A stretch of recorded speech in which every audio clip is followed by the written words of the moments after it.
Знаменитый клуб веселых и находчивых. Вот уже полвека он объединяет миллионы людей. Одни выступают на сцене, другие болеют за любимые команды или за сборную своей страны.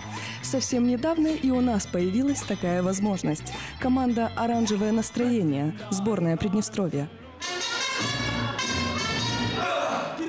Чемпионы Западноевропейской лиги КВН, участники клуба СНГ в Москве.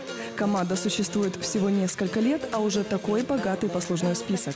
Однако сегодняшние победы, говорят, результат домашних игр, университетских. Опыт сцены, знакомство с новыми людьми. Вообще, радует то, что у нас остаются страны, все. поездки. То есть никуда не уходит. Закончил университет, но остался.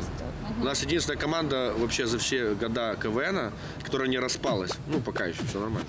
Здесь настоящие и бывшие студенты, а также их преподаватели. Не просто университетская команда, заслуженная сборная Приднестровья.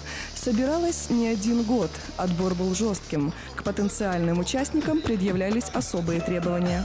Веселые и находчивые. Веселые на сцене и грустные внутри. В общем, от 1,60 м до 2 метров где-то. Терпеливые, которые выносят 100 часов репетиций. Англия, Голландия, Чехия, Германия. Из каждой страны вместе с ребятами приезжает море впечатлений. На вопросы «как там за границей?» команда отшучивается. Устали рассказывать. Песнями и плясками весело встретили. Прям на перроне встречали. Цыгане с хлебом, солью. Медведи, балалайки. Да. Потом погрузили в маршрутку, и мы поехали. И мы поехали разгружать лес. Да. Сейчас у команды «Оранжевое настроение» на будущее большие планы. И главная мечта, конечно же, фестиваль клуба веселых и находчивых в Сочи. Ребята говорят, их оранжевое настроение нигде и никого не оставит равнодушным.